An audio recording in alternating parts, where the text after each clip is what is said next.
Hello, Christopher. The Assault, last episode, chapter 1.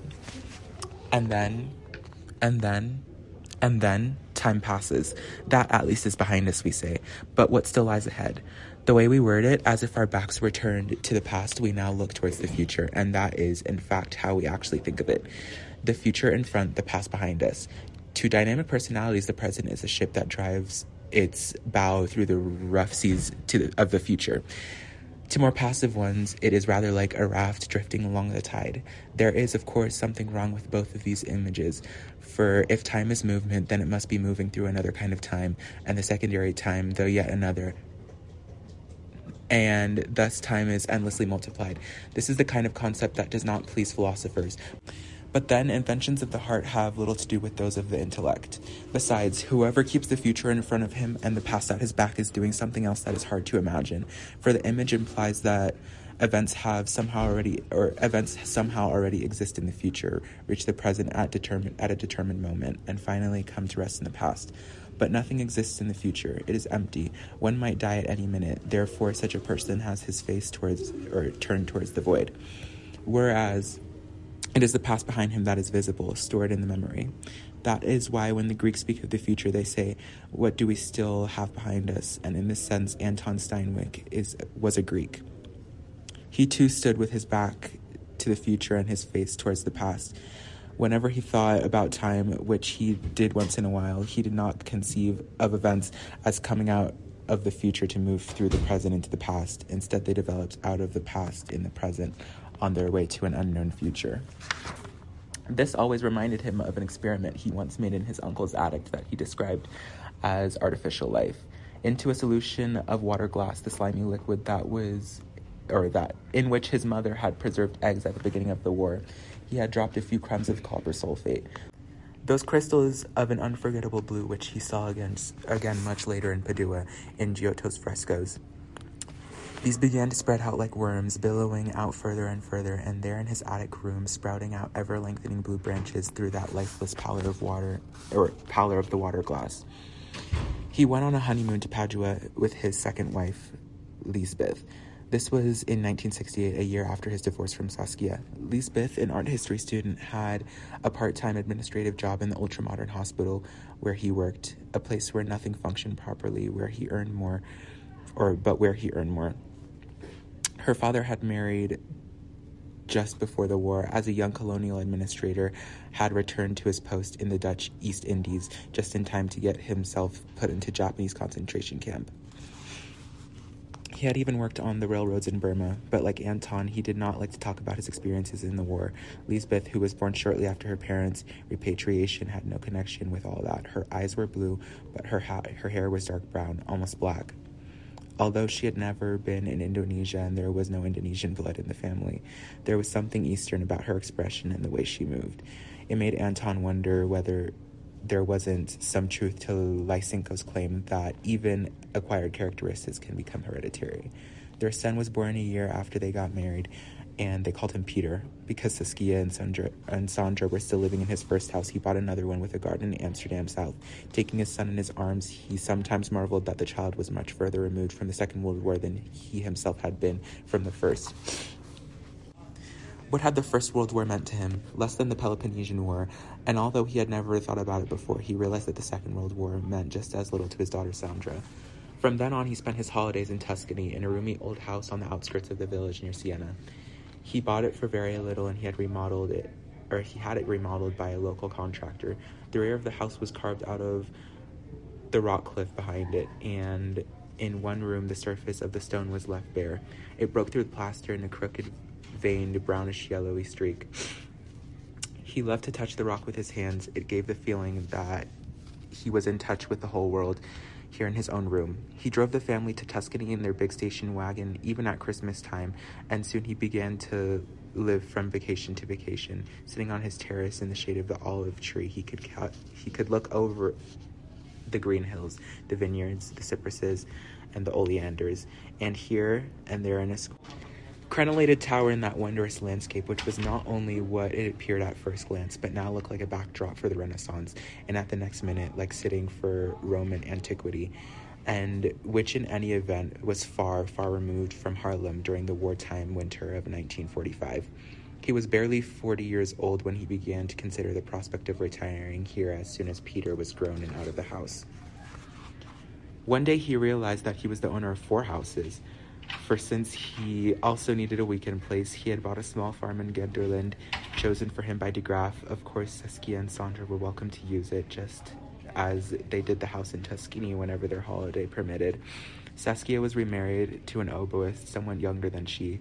He had an international reputation, a temperament that was unfailingly cheerful, and a child of his own. Probably he would collect his own houses in due time. Miss de Graaf hadn't much approved of that marriage, but Saskia had never been like her friends. Girls with pleated skirts, flat shoes, silk scarves around their necks, and pearls necklaces, who cared more about their social life than anything else. A few times the 4 of them had gone on vacation together with all 3 children. Often Lisbeth showed some jealousy when it became apparent that Anton and Saskia's relationship was a particularly close one, but Saskia's husband only laughed. He understood very well that it was just because of this intimacy that their marriage had not survived. Lisbeth, the youngest of the 4 parents, could not grasp these subtleties. Yet perhaps as a consequence, she was the strongest of all of them. At times they called her Mama, which amused Anton. His migraine headaches seemed to be diminishing as he grew older, but in his 40s he developed some other complications.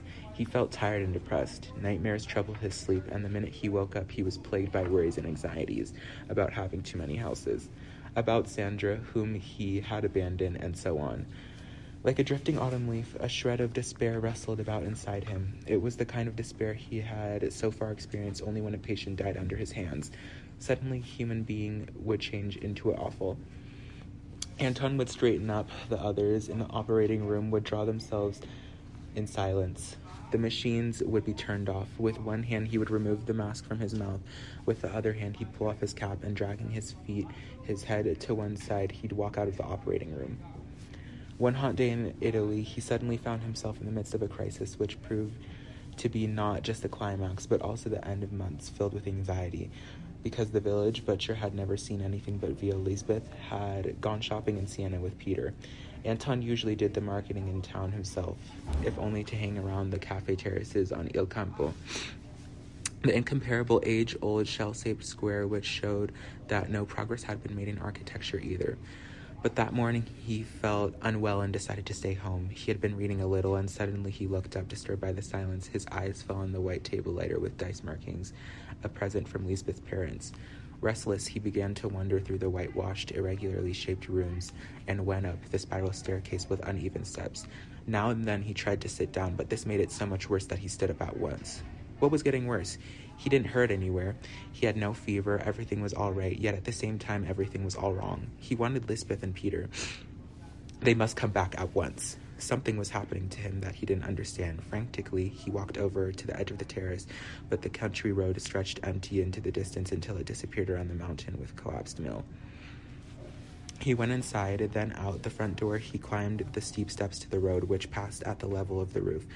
Perhaps they had returned and gone for a walk, but the car was not in its place.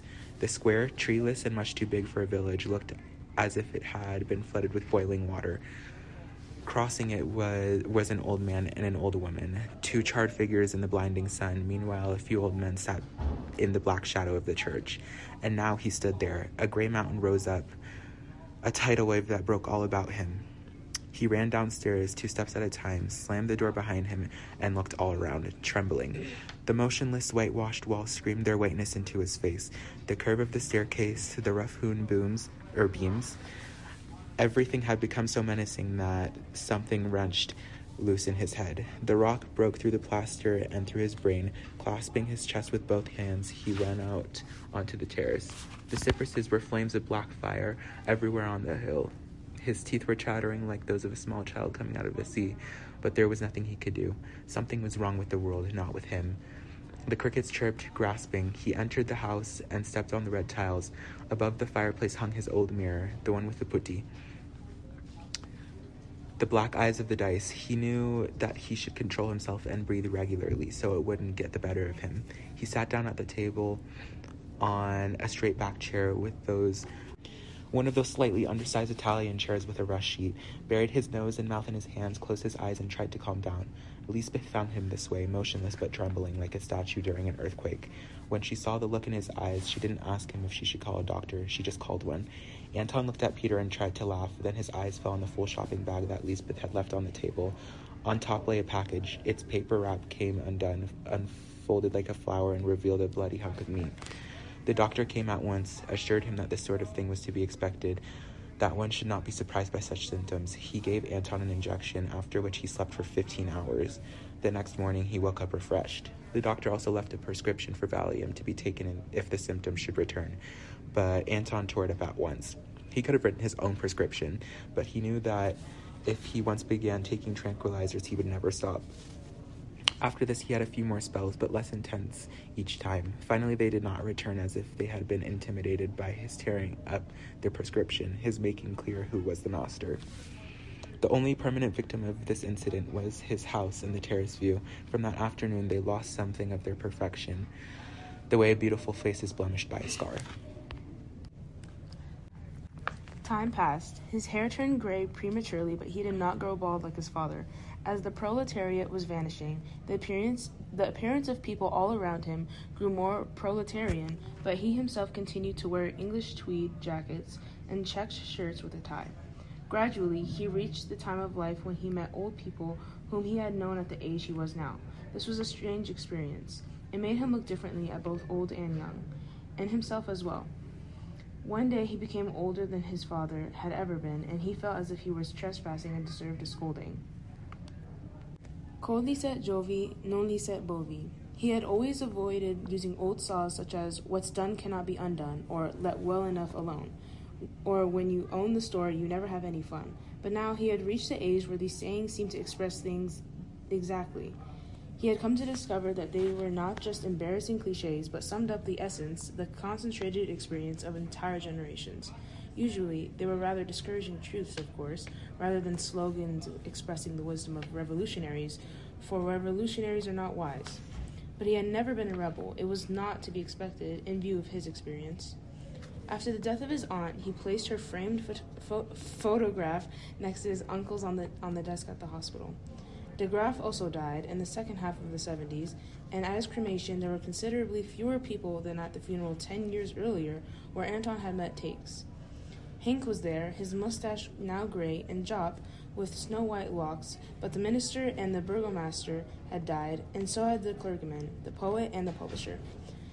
Takes, whom Anton had not seen again, was also missing. When he inquired, however, everyone assured him that Takes must still be alive, even though no one had heard of him for years. A few weeks later, his former mother-in-law died too. For the second time, he stood in the crematorium next to Saska, and her husband, and saw the coffin sink into the fiery pit. He was surprised that no one had thought of depositing her shiny black cane with a silver handle on the top of the lid, as they would have done if she had been a general. The war, though periodically revived in books and TV programs, had gradually become a thing of the past, if one can say such a thing.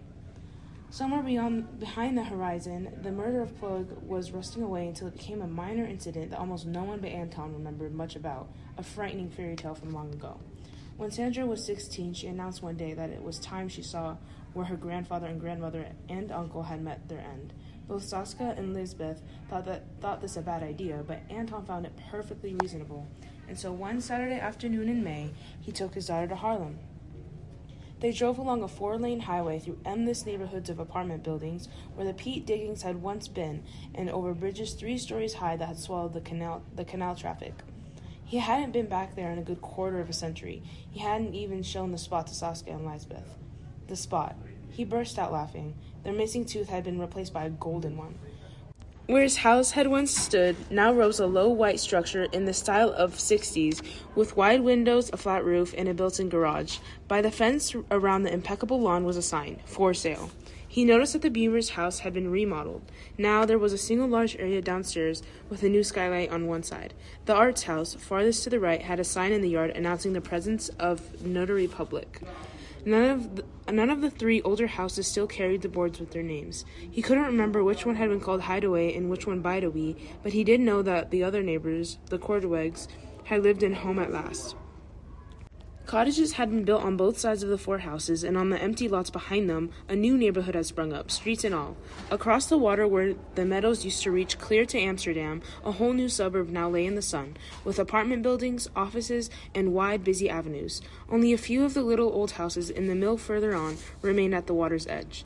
He described what it used to look like, but he could tell that Sandra had trouble imagining it, just as he was unable to recreate the meaning of that winter of starvation. Standing on the other side of the street with its herringbone pattern, he tried to tell her what Carefree had looked like, to resurrect the ghost of the old house with the thatched roof and the bay windows, when a bare-chested man in blue jeans appeared out of its stylish replacement. Could he be of any help? Anton said he was showing his daughter the place where he used to live, and the man replied that they were welcome to step inside and have a look. His name was Stommel. Sandra gave her father a questioning glance, but after all, this wasn't the house where he had lived. But Anton pursed his lips and lowered his eyes, from which he concluded that it was better to leave it at that. He realized that Stommel had interpreted his story as the alibi of a prospective buyer. As they crossed the street, Anton let his gaze wander towards a certain place near the sidewalk, but he was no longer able to locate it precisely. Inside, everything was bright and airy. In place of the hall, the living room, and the dining room, with the table beneath the lamp, a pale blue carpet now reached from the paneled kitchen dinette on one side to the white piano on the other. In a corner, two boys lay on their stomachs in front of the TV and never looked up. As he was showing them the sunny bedrooms and back, Stommel explained that he had bought the house only 5 years ago. Now, unfortunately, he had to sell because of unforeseen circumstances, but he was willing to take a loss. They walked a few steps in the garden. The hedge, though which he had crept so many times, no longer existed. The neighbors in what was formerly Home at Last, a tan, elderly gentleman and a white-haired Indonesian lady, were sitting under an umbrella in their yard. It took Anton a while to realize that this was the nice young pair with the two small children. Now Mrs. Stommel appeared, wearing lots of makeup, and introduced herself. Much too eagerly, she offered them something to drink, but Anton thanked them for showing them the house and took leave. Before shaking hands, Stommel quickly wiped his palms on the side of his pants, removing only some of the dampness. He and Sandra walked arm in arm to the monument at the end of the quay. The towpath had been replaced by a wooden partition. The rhododendrons had grown into a massive wall covered with heavy clusters of blossoms between the stylized Egyptian statue of a woman had weathered. Unbelieving, Sandra looked at her family name on the bronze plaque. Clearly she would never quite be able to understand what had happened here. Anton, on the other hand, read the name below his mother's, J. Takes. He had remembered Takes saying that his youngest brother had been one of the hostages, but it never occurred to him that the name would also be recorded here. He nodded, and Sandra asked what was the matter. He said that nothing was. Somewhat later, they sat on the crowded terrace of a restaurant in Haarlemmerhout, former site of the Oostkommandator Garage. A new bank building had replaced the Oostkommandator itself. Realizing that he never before returned here and never would again, he told Sandra about his conversation with Truus Koster that night in the cellar under the police station in Hempstead. Sandra couldn't understand why he spoke of Truus with such warmth. Hadn't she been the cause of all that happened? Anton felt a great weariness. He shook his head and said, everyone did what he did, and not anything else. At that instant, he knew for certain that Truus Koster had told him the same thing, word for word, or almost. Then all of a sudden, almost 35 years later, he heard her voice, faint and distant. He thinks that I don't love him. Frozen, he listened, but all grew silent once more. Nothing followed. Tears came to his eyes. Everything was still there. Not a thing had disappeared. The peace and the light between the tall, straight beeches, a row of smaller trees where the trench had been. Here he had gotten into the truck with Schultz, while it was raining icicles. He felt Sandra's hand on his arm and covered it with his own, but he was afraid that he might start to cry and didn't face her. Gently, Sandra asked whether he had ever visited her grave. When he shook his head, she suggested that they do it now. Sandra wanted to buy a red rose with her own pocket money, but she came out of the flower shop with one that was purple, almost blue. The red ones were sold out. They drove to the military cemetery in the dunes and parked the car near some others standing in the half-empty parking lot. Then they walked along a long, widening path towards a flag waving on top of the dune. All they could hear was the buzzing of insects in the bushes and later the flapping of the flag. Inside a walled, rectangular area lay the neatly arranged rectangular plots of some 100 graves that were surrounded with immaculately raked gravel. A man was watering with a hose. Here and there, old people brought flowers to the graves or sat whispering on the benches. A few people rested in the shade of a high wall, which names were inscribed in bronze. Anton, surprised at not recognizing anyone, realized that he had half expected to meet Takes here. Sandra asked the gardener if he knew where Truce Coster's grave was, and he pointed out the plot next to them. Katharina Gertruda Coster, 16-9-1920, 17-4-1945. Sandra laid her blue rose on the gravestone. Side by side, they stood looking down in it. In the silence, the flag flapping, the rope hitting the mast, were more mournful than any music. Deep down there, beneath the sand, it was much darker than it had been in the cell, thought Anton. He had looked around at the mathematical precision of the plots, all that was left of the chaotic misery of the war. He thought, I should look Takes up if he's still alive and tell him that she loved him. But when he went to the Nieuwe Zich Voorburgwal on the afternoon of the next day, he found that the order had been torn down, apparently some time ago, for the advertising placards were already layers deep on the green-painted scaffolding. Since he couldn't find Takes in the telephone book either, he left it at that. Not until 2 years later, on May 5th, 1980, did he see Takes by chance on television, on a commemorative program that was almost over when he turned it on. An old man with a white beard and an impressive, ravaged face that Anton recognized only because the name was flashed on for an instant. Cora Takes, resistance fighter. Cut out the nonsense, Takes was saying to the man sitting next to him on a sofa. The whole thing was one big mess. I really don't want to hear any more about it. On the other hand, Anton often saw a small white panel truck driving through the city with red lettering that said, Fake Plog Sanitation Incorporate.